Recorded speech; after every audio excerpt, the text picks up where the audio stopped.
करून गोळ्या हे नशीला औषध पण असा प्रकार होतो. तर तुम्ही अगोदर ते म्हटलेला होता की त्याच्या अगोदर बैठका सुद्धा घेतलेल्या होता.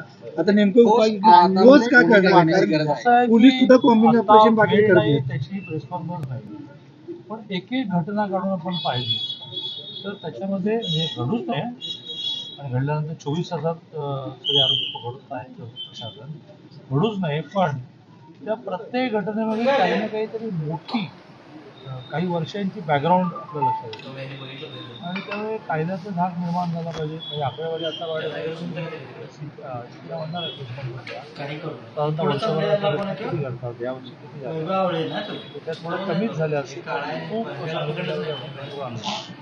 पण घटना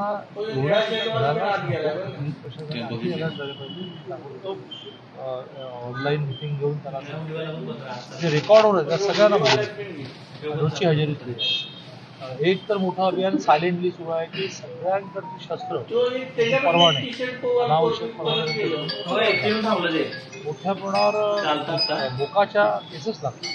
मोठी मोठी टोळी मोठी संख्या आपल्या कायद्यामध्ये सुद्धा काही लावला